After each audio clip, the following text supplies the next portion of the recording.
The Zelthree warship Eternal Dominion was the largest vessel ever built by any species in the known galaxy. It stretched across the darkness of space like a metal mountain, surrounded by 200 smaller ships that could each destroy a planet on their own. For 3,000 years, the Zelthree hegemony had conquered world after world, and they had never once been refused. When the Zelthree gave an order, species obeyed. That was simply how the universe worked. High Commander Vexorin stood on the bridge of the Eternal Dominion and looked at the blue and green planet below.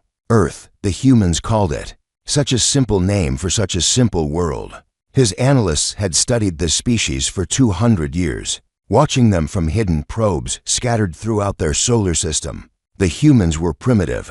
They had only recently discovered space travel. They still fought wars among themselves over patches of dirt and differences in belief. They would be easy to conquer. Begin the broadcast, Vexorin commanded. His voice was cold and smooth, like ice sliding over metal. He had delivered this message to 400 worlds before this one. He knew it by heart. The communication officer activated the transmission array, and Vexorin's image appeared on every screen, every phone, every device on the planet below. Billions of humans looked up from their daily lives to see a tall, gray-skinned figure with 4 eyes and a mouth full of needle-sharp teeth. People of Earth. Vexorin began. I am High Commander Vexorin of the Zelthree hegemony. Your world has been selected for integration into our empire. You have 24 hours to surrender your governments, your militaries, and your resources to hegemony control. If you comply, you will be permitted to live as a servant species under our protection. If you refuse, your planet will be cleansed of all life, and your world will be used for mining. You have 1 day. Choose wisely. The transmission ended. Vexorin clasped his 4 hands behind his back and waited. On most worlds, the surrender came within minutes. The more stubborn species sometimes took a few hours to accept the truth of their situation, but they always surrendered in the end. Always. 1 hour passed, then 2. The communication officer looked nervous. High Commander, he said, we have received no response from the human governments. Vexorin frowned. This was unusual. Perhaps their communication technology is more primitive than we thought. Send the message again. The message was sent again. Another hour passed. Still nothing. Scan their communications, Vexorin ordered. I want to know what they are saying to each other. The intelligence team worked quickly, tapping into Earth's global networks. What they found made no sense at all. High Commander, the lead analyst said, his voice confused. The humans are laughing. Laughing? Vexorin turned sharply. Explain. The analyst transferred his findings to the main screen. Across the planet, humans were sharing images and messages about the invasion, but they were not messages of fear or plans for resistance. They were jokes. Someone had drawn a picture of Vexorin wearing a party hat. Another had taken his image and added colorful sparkles around his face. A musician had taken the audio from his threat and turned it into a song with a fast beat that humans were dancing to.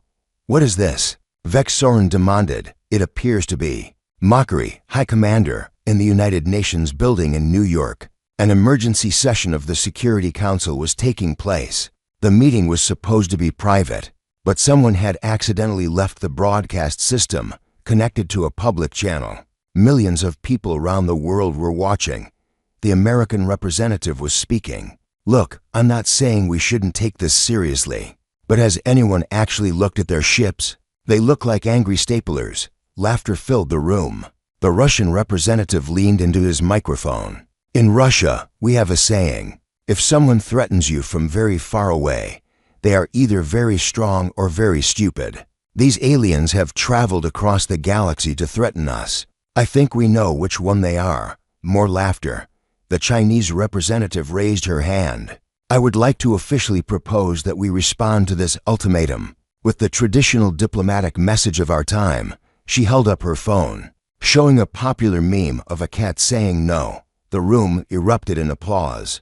Vexorin watched this display with growing confusion. In 3,000 years of conquest, he had seen fear. He had seen anger. He had seen desperate courage and pathetic begging. But he had never seen a species laugh at a Zelthree ultimatum. It was impossible. It was unthinkable. It was deeply, deeply unsettling. They must be in denial, he said, trying to convince himself. Their minds cannot accept the reality of their situation. They will understand soon enough. But deep in his chest, in the place where Zelthri felt doubt, something cold was beginning to form. High Commander, a junior analyst said nervously, I am detecting some unusual readings from Earth's satellites. What kind of readings? I do not know, sir. Our sensor rays are experiencing interference. We are losing visibility over large portions of the planet. Vexoran eyes widened. Interference? From primitive human technology? It should not be possible, sir. But it is happening. On Earth, the laughter continued. But behind the jokes and the memes, something else was happening. Something the Zelthri could not see. In a bunker beneath the Rocky Mountains, General Sarah Mitchell was looking at a wall of screens showing the alien fleet in perfect detail. Her satellite network, the one the Zelthri did not know about, was working exactly as designed.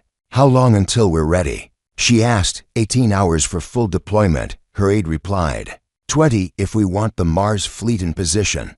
Mitchell nodded slowly. Tell everyone to keep making jokes. The longer they think we're idiots, the better. She picked up a secure phone that connected to every major military power on Earth. For the first time in human history, there were no arguments on the line, no disagreements, no old grudges getting in the way. Every nation, every leader, every soldier understood what was at stake. This is Mitchell, she said. Operation Punchline is a go. Let's give our guests a show they'll never forget. Back on the Eternal Dominion, the hours continued to pass. The Zelthri crew was becoming restless. They had never waited this long for a surrender before. Some of them began whispering among themselves, wondering if something was wrong. Vexoran refused to show any sign of concern. He stood on the bridge like a statue, watching the planet below, waiting for the inevitable moment when the humans would realize their situation and beg for mercy. But the begging did not come. Instead, more jokes arrived. Someone on Earth had created a video game where players could throw fruit at cartoon versions of Zelthri soldiers. It had been downloaded 50 million times in 3 hours. A famous human musician had released a song called Space Invaders Got No Game. That was already the most popular song on the planet. Children were wearing masks that looked like Zelthri faces and chasing each other around playgrounds, pretending to be scary aliens. High Commander, the communication officer said carefully, we have intercepted a message from the human military. Finally, Vexoran said with relief, they are ready to negotiate. Put it on screen. The message appeared. It was a single image of a human hand making a gesture with the middle finger extended. What does this symbol mean? Vexoran asked. The cultural analyst checked his database. His face went pale. It is an insult, High Commander. A very serious one. Vexoran felt his blood turn cold with rage. No species had ever insulted the hegemony. No species had ever dared. Fine, he said through clenched teeth. If they wish to die laughing, we will grant them that wish. Prepare the cleansing protocol. When the 24 hours are complete, we will burn their world to ash. But even as he gave the order, the cold feeling in his chest was growing stronger. Something was wrong. Something was very, very wrong. The humans were not acting like a primitive species facing extinction. They were acting like something else entirely. They were acting like they were winning. A young Zelthri officer approached Vexoran carefully. High Commander, I have completed my analysis of Earth's history. There is something you should know. What is it? The humans have a long history of warfare. They have fought many conflicts among themselves. Very brutal conflicts. That is common among primitive species. Yes, High Commander. But there is something unusual about the human wars. In their last major global conflict, they developed weapons capable of destroying entire cities with a single explosion. They called them nuclear weapons. Vexoran shrugged. Many species develop such weapons. Yes, sir. But the humans developed these weapons not to fight an external enemy. They developed them to use against each other. And then, for decades afterward, they lived with thousands of these weapons pointed at their own population centers, knowing that at any moment, they could all die. The bridge fell silent. They lived like that for generations, High Commander, under constant threat of total destruction. And they did not go mad. They did not collapse. They just kept living, kept working, kept building. Vexorin said nothing. I believe, the young officer continued quietly, that a species capable of living like that, a species that learned to laugh while staring into the face of their own extinction, may not respond to our threats the way we expect.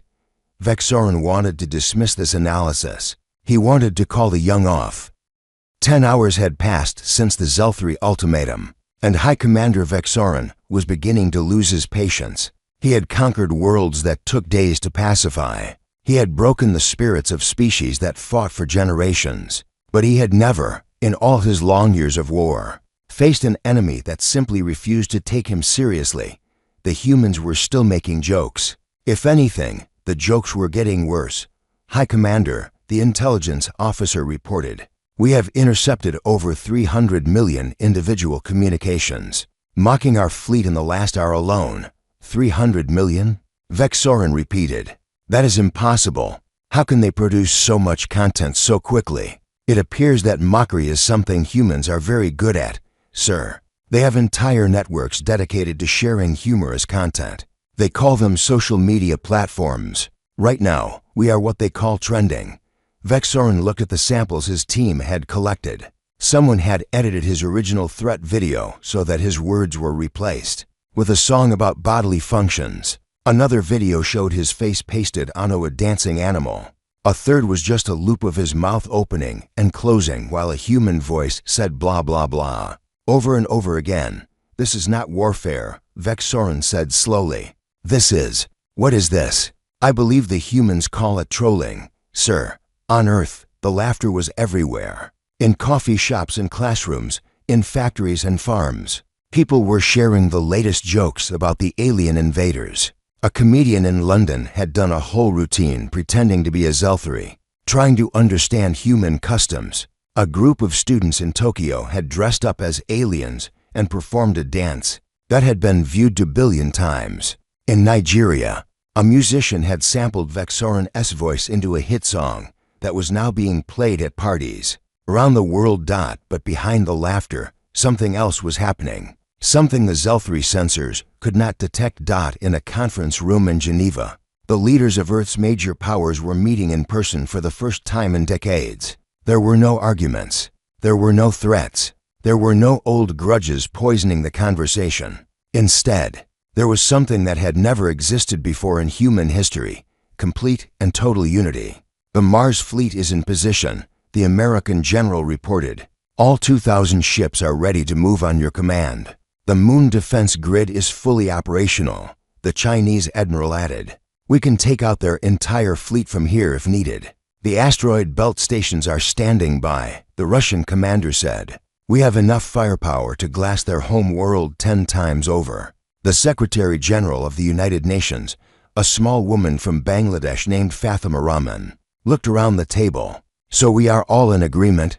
We wait until our 18, then we reveal our true capabilities. Every head nodded. And we do not fire first, Rahman continued. We give them every chance to walk away. That is who we are. That is who we choose to be. The Russian commander smiled grimly. We will give them the chance. But if they attack, we will destroy them so completely that their grandchildren's grandchildren will be afraid of. Humans agreed, said every voice in the room. On the Eternal Dominion, Vexorin was trying to restore order among his increasingly nervous crew. The sensor interference from Earth was getting worse. Large sections of the planet were now completely invisible to their scans. And the jokes, the endless jokes, were beginning to affect morale. I heard that the humans have a weapon that turns enemies into food. A young soldier whispered to his companion. That is ridiculous, the companion replied. But he did not sound confident. Then why are they not afraid of us? Every species we have ever conquered was afraid. Why are these primitives laughing? Vexorin heard the whispers and felt his anger grow. He needed to do something. He needed to show the humans that the hegemony was not to be mocked. Prepare a probe ship, he commanded. We will land on their planet and demonstrate our power directly. Destroy a city, a small one, that will teach them to take us seriously. The probe ship launched from the Eternal Dominion and began its descent toward Earth. Vexoran watched with satisfaction as it entered the atmosphere. In minutes, the humans would see the true power of the hegemony. They would stop laughing then. The probe ship was halfway to its target when something unexpected happened. A small object rose from the ground below. It was tiny, barely visible on the sensors. It moved fast, faster than anything the Zelthree had seen from human technology. And it was heading directly for the probe ship. "What is that?" the sensor officer asked. Before anyone could answer, the tiny object struck the probe ship. There was a flash of light, and then the probe ship was gone. Just gone. Nothing left but scattered debris falling toward the ocean below. "What happened?" Vexoran demanded. "What hit us?" The intelligence team worked frantically. Finally, one of them looked up with a face that had gone completely pale. "Sir, we traced the object to its point of origin. It was launched by a human child." "A child?"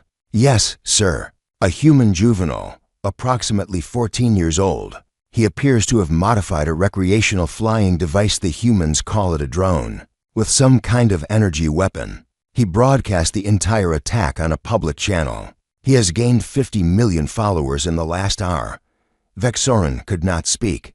A child, a single human child, had destroyed a Zelthree probe ship with a toy. "The human is giving interviews now, sir. He says he learned how to build the weapon from something called YouTube tutorials. He says anyone could do it." The bridge was silent.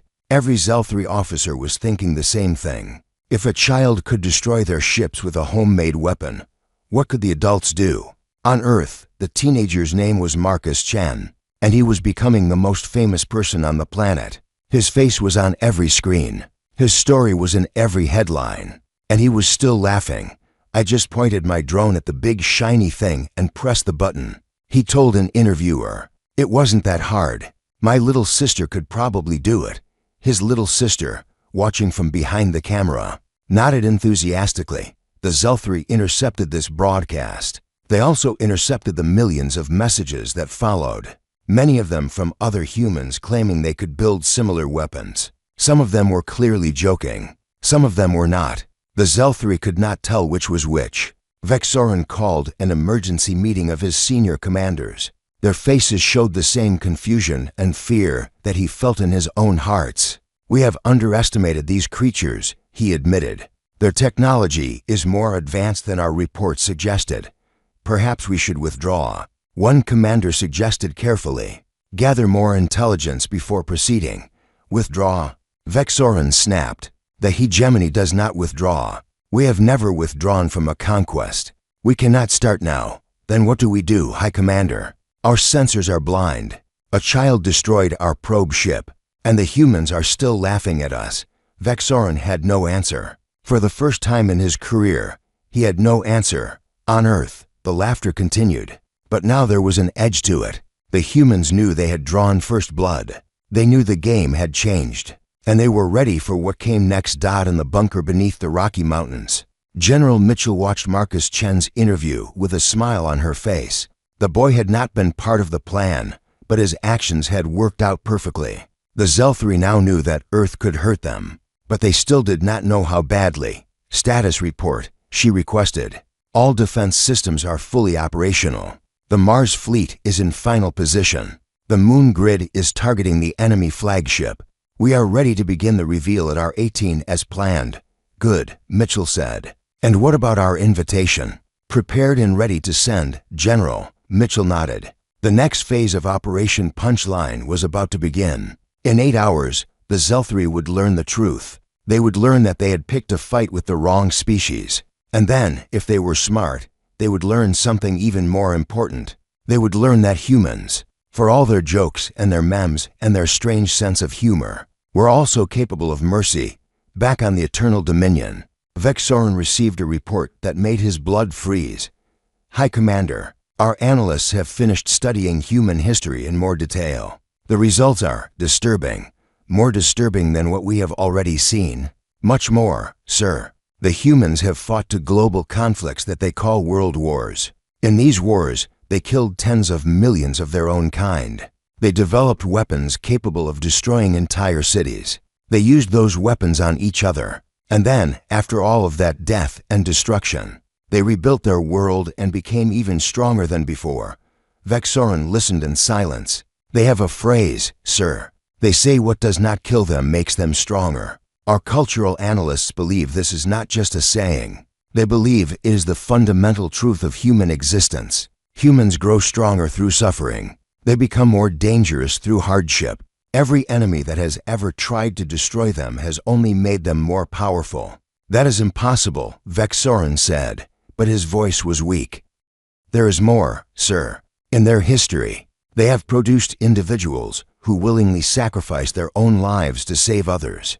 Not just soldiers in battle, but ordinary citizens. Mothers and fathers who died protecting their children. Strangers who died protecting other strangers. They have a concept they call heroism, and it appears to be extremely common among their species.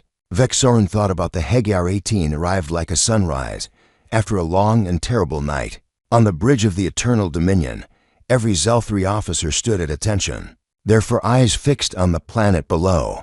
They had been waiting for hours since the human invitation had arrived. They had spent those hours trying to repair their sensor rays, trying to understand what was happening, trying to prepare for whatever the humans had planned. They were not prepared. High Commander Vexoran stood at the center of the bridge, his hands clasped behind his back in the pose of absolute confidence that he had perfected over 3 centuries of command. But inside, his hearts were beating faster than they had in years. Something was coming. He could feel it in his bones. Any changes in human activity? He asked. No, sir. Their communications are quiet. The jokes have stopped. That was the most frightening part. For 18 hours, the humans had been laughing and mocking and making jokes. Now, suddenly, they were silent. The whole planet had gone quiet at once, as if waiting for something. Sir, the sensor officer said, his voice trembling. I am detecting movement on the surface of the moon. Vexoran turned to the viewing screen. The moon hung in space beside Earth, gray and dead and covered with craters. The hegemony had scanned it dozens of times. There was nothing there, just rock and dust and ancient emptiness. But now something was changing. The surface of the moon was splitting open. Vexoran watched in disbelief as huge sections of the lunar surface slid apart, revealing what lay beneath. Lights appeared in the darkness. Massive structures rose from under the regolith. Towers and domes and weapons platforms that should not exist, could not exist, emerging from the dead rock like flowers blooming in fast motion. What is that? Someone whispered. A defense grid, the tactical officer answered, his voice hollow. A planetary defense grid. Hidden under the surface, the grid was enormous. It stretched across a quarter of the moon's visible face, and every part of it was turning toward the Zelthree fleet. That is impossible, Vexoran said. We have been watching Earth for 200 years. We would have seen them building this, unless they wanted us to see only what they chose to show us. Sir, before Vexoran could respond, another alert sounded. Movement on Mars. Sir, the screen shifted to show the red planet in the distance. And there, rising from the rusty deserts of Mars, was something even more terrifying than the moon base. Ships, human ships, thousands of them. They were not the primitive rockets that the hegemony had observed in their surveillance. They were warships, real warships, with hulls of dark metal and weapons arrays that glowed with barely contained power. They rose from hidden bases across the Martian surface, filling the sky like a swarm of insects, all of them pointing toward the Zelthree fleet. How many ships? Vexoran demanded. Approximately 2,000, sir. No, wait, more are launching. 2,200, 2,500. They are still coming. 2,500 ships.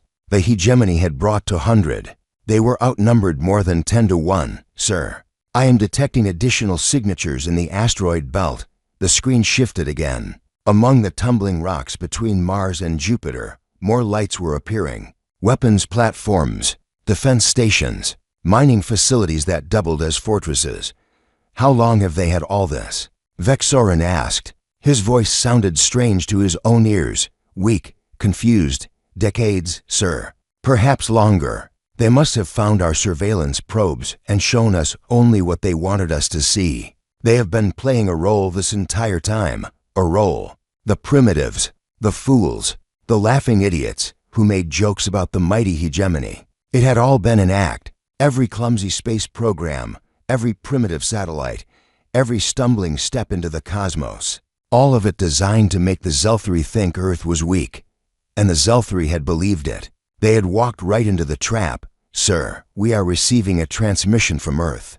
"Put it through." The screen flickered and a human face appeared. She was small and dark-skinned, with gray hair and calm eyes. She wore no uniform, no symbols of rank. She looked like someone's grandmother. "Greetings, High Commander," she said. "My name is Fathima Rahman. I am the Secretary General of the United Nations, the governing body of Earth. I hope you have enjoyed our little presentation." Vexoran found his voice. "This is a trick. Holographic projections. Fake signals designed to confuse our sensors." Rahman smiled. It was a gentle smile, almost kind. "You are welcome to scan our forces more closely if you wish. We have lowered our jamming fields temporarily so you can see everything clearly. Please, take your time. We have 6 hours remaining on your ultimatum. There's no rush." The sensor officer worked frantically at his console. After a long moment, he looked up with eyes full of fear. "The ships are real, sir. All of them. The weapons are real. Everything is real." Rahman's smile did not waver. "As I said, now, High Commander, I believe we need to have a conversation about the future. Because as you can see, you are no longer in a position to make demands." Vexoran wanted to rage. He wanted to order an attack, to go down fighting, to show these humans that the hegemony would not be intimidated. But he was not a fool. He could read tactical displays. He could count ships. He knew that if he attacked now, his entire fleet would be destroyed in minutes. "What do you want?" he asked through clenched teeth. "Want?" Rahman tilted her head slightly. "That is an interesting question. We could destroy your fleet right now. We have the power to do so. We have had the power to do so for the last 18 hours. But we chose not to. Do you want to know why?" Vexoran said nothing. "Because we are tired of war," Rahman continued. "Humans have fought many wars, High Commander. We have killed millions of our own kind in conflicts that, looking back, seem pointless and wasteful.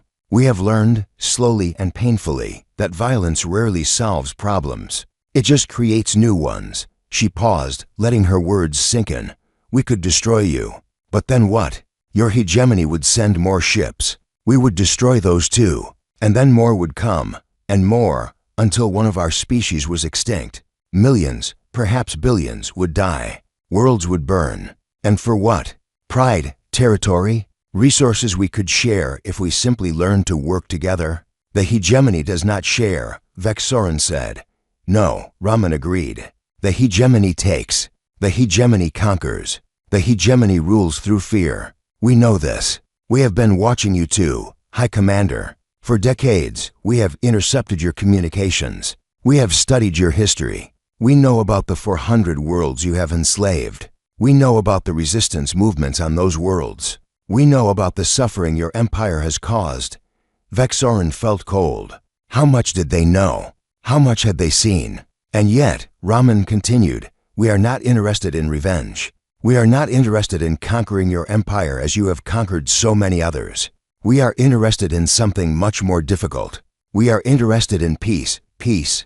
The word felt strange in Vexoran's mouth. "You want peace with the hegemony?" "We want peace with everyone, High Commander, even with those who came to destroy us. That is who we are. That is who we choose to be." The bridge was silent. Every Zelthri officer was staring at the screen, trying to understand what they were hearing. The humans had them at their mercy. They could wipe out the entire fleet with a single command. And instead of attacking, they were offering peace. It made no sense. It went against everything the Zelthri had ever known about conquest and power and survival. "You have 6 hours remaining on your ultimatum," Rahman said. "I suggest you use that time to think carefully about your options. You can try to attack us, and you will die. You can run back to your hegemony, and you will be executed for failure. Or you can stay and talk, and perhaps discover that there is another way to exist in this galaxy." She leaned forward slightly, and her eyes seemed to look directly into Vexoran's soul. "We are not like the species you have conquered before, High Commander. We do not break. We do not beg. We do not surrender. But we also do not hate. We are capable of forgiveness. We are capable of mercy. All we ask is that you give us a chance to show you what that means." The transmission ended. Raman's face disappeared, replaced by the tactical display showing Earth's vast and terrible defenses. Vexorin stood alone in the silence of the bridge. His officers looked at him, waiting for orders, waiting for guidance. But he had none to give. For 300 years, he had known exactly who he was. He was a conqueror. He was a destroyer. He was an instrument of hegemony power. He had never questioned his purpose, never doubted his mission, never imagined any other way to live. And now a small woman from a small planet had looked at him and offered him something he had never been offered before. A choice. High Commander, his second-in-command said carefully, "What are your orders?" Vexorin looked at Earth. He looked at the moon with its hidden defense grid. He looked at Mars with its fleet of warships. He looked at the tactical display that showed his 200s.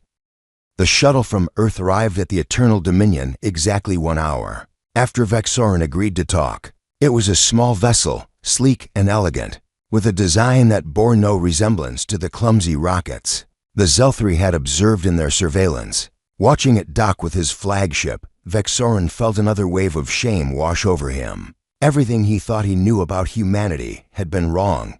The airlock opened, and a single human stepped onto the bridge of the Eternal Dominion. She was tall and slender, with silver-streaked black hair and eyes that seemed to look through everything they saw. She wore a simple gray suit with no weapons, no armor, no protection of any kind. She walked into the center of the most powerful warship in the hegemony, as if she were taking a stroll through a park.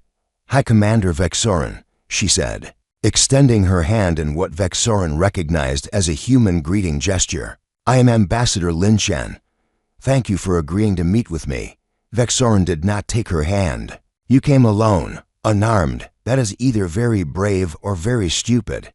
Chen smiled. "Perhaps both. Humans are often both at the same time. It is one of our more interesting qualities." She looked around the bridge with open curiosity, taking in the towering displays and the nervous Zelthri officers and the vast emptiness of space, visible through the observation windows. She did not seem impressed. She did not seem afraid. "You could kill me right now," she said casually. "One human, surrounded by hundreds of Zelthri warriors. It would be easy." "Yes," Vexorin agreed. "It would be, but you would not learn what I came here to tell you. And I think, High Commander, that you are very curious. I think you want to understand why we are not afraid. I think you want to know how we have been hiding our true strength for so long. And I think, perhaps, you want to know if there is a way out of this situation that does not end with your death." Vexorin's eyes narrowed. "You think you know what I want. I think I know what any intelligent being would want in your situation. You cannot defeat us. You cannot run. You cannot hide. Your only options are death or negotiation. And since you invited me aboard, I assume you prefer negotiation." The truth of her words burned like acid. Vexorin had spent his entire career giving orders and watching lesser beings obey. Now he was the one with no choices. The reversal was almost physically painful. "What do you want from us?" he asked. "Nothing you cannot afford to give," Chen replied. "Information, understanding, perhaps, in time, cooperation. But first, I want to tell you a story. A story about why we were not afraid of your ultimatum. A story about who the humans really are." She walked to the observation window and looked out at Earth, blue and green and beautiful in the darkness.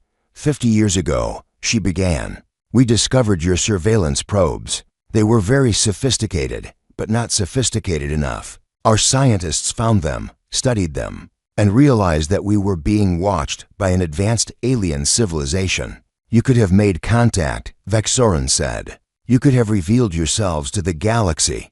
We could have, but we chose not to. We studied your probe technology and learned about the hegemony. We intercepted your communications and discovered what happened to species. That caught your attention. 400 worlds conquered, billions of beings enslaved, entire civilizations destroyed because they had something you wanted. Chen turned to face Vexorin directly. We realized that if we revealed ourselves, you would come to conquer us. We were not ready to fight an interstellar empire. So we did what humans do best. We adapted, we hid, we pretended to be weaker than we were. And while you were watching our clumsy rockets and primitive satellites, we were building something else entirely, the moon base, the Mars fleet. Those are just the parts we let you see today. There is much more hidden throughout the solar system. We have had 50 years to prepare for this moment, High Commander. 50 years to build weapons and ships and defenses that you cannot even imagine. We are not defenseless primitives. We are a species that learned to fear the darkness of space, and then learned to conquer that fear by becoming something the darkness should fear. Vexorin felt a chill run through his body. If you are so powerful, why did you not attack us first? Why wait for us to come to you? Chen's expression softened slightly. Because we did not want war. We hoped, perhaps foolishly, that the hegemony would never find us. We hoped that we could hide forever and avoid the violence that your empire brings wherever it goes. But we also prepared for the worst. And now that the worst has come, we are ready to destroy us, ready to give you a choice. She stepped closer to Vexorin, and despite himself, he took a step back. The small human woman, unarmed and alone, was more frightening than any enemy he had ever faced. We could destroy your fleet right now, she said softly. We could kill every Zelthri in this system and send a message to your hegemony. That Earth is not to be touched. That is the easy path. That is the path your species would choose in our place.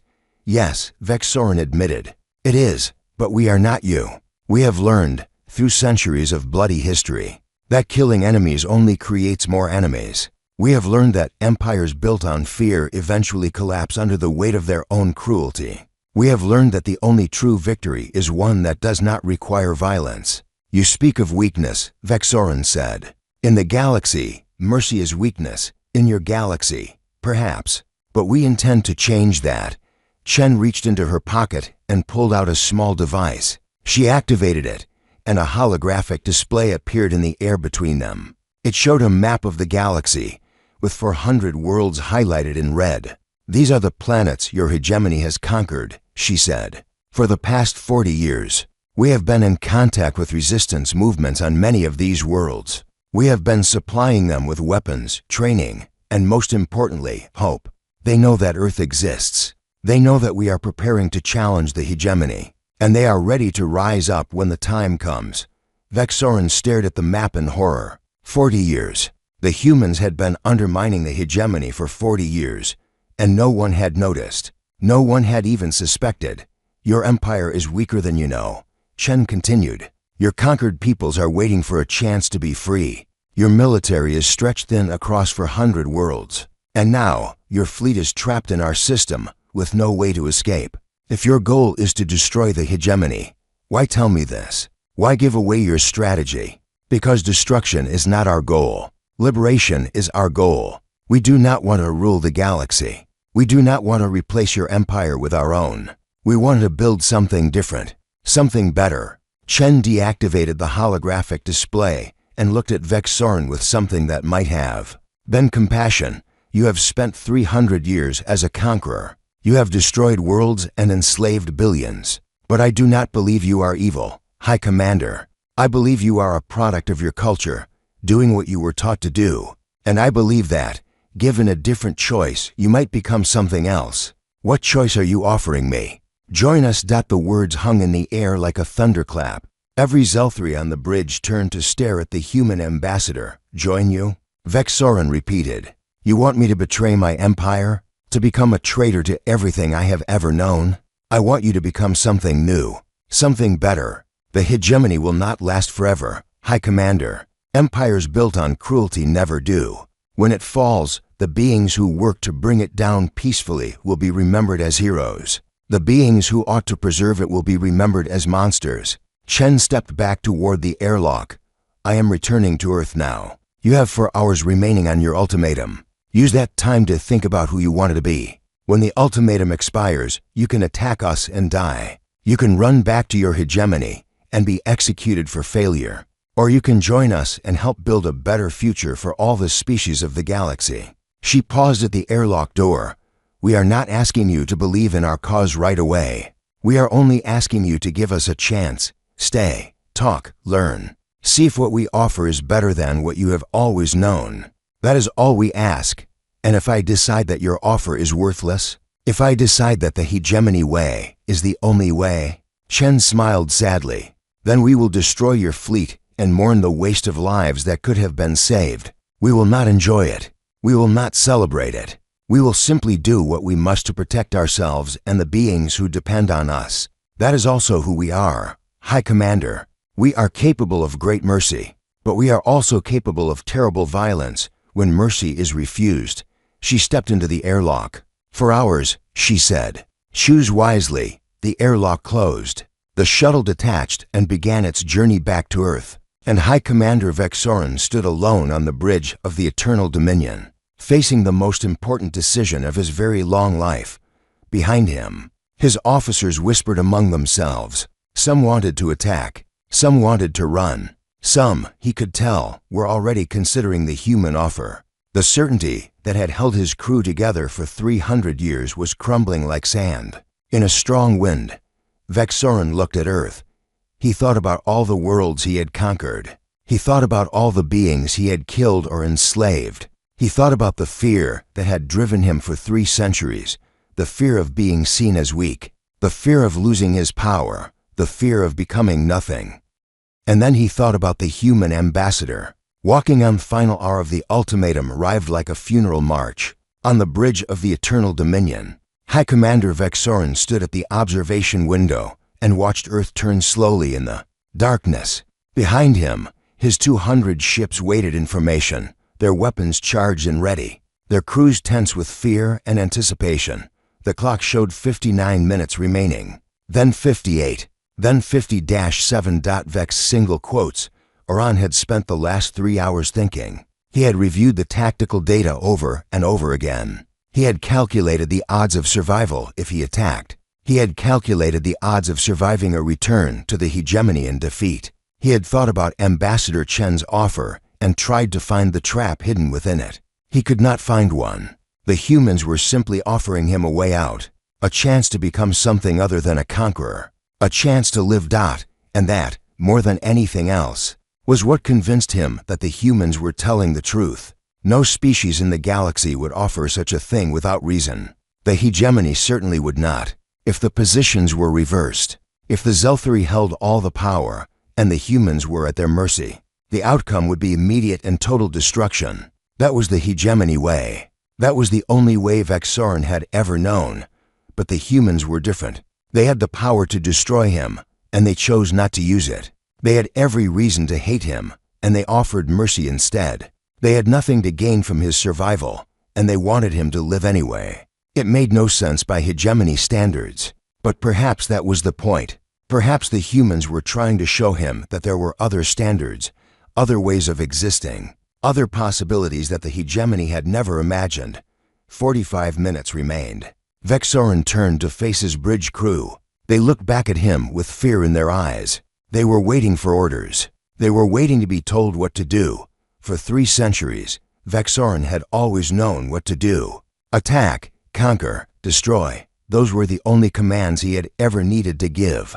But now, standing in the shadow of humanity's overwhelming power, he realized that those commands would lead only to death, open a channel to all ships in the fleet. He said that the communication officer complied.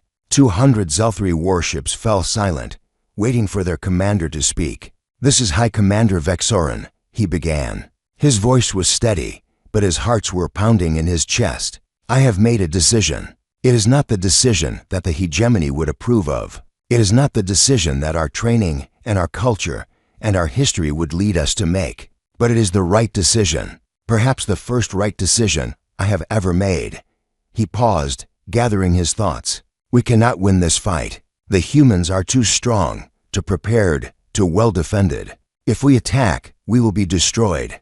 All of us. Every ship, every soldier, every life under my command. That is not a theory. That is not a possibility. That is a certainty." Silence from the fleet. No one argued. Everyone knew he was right. I could order the attack anyway. I could choose death over dishonor. That is what a hegemony commander is supposed to do. But I am no longer sure that I want to be a hegemony commander. I am no longer sure that the hegemony way is the right way. He thought about Ambassador Chen. He thought about her courage and her mercy and her strange, inexplicable hope.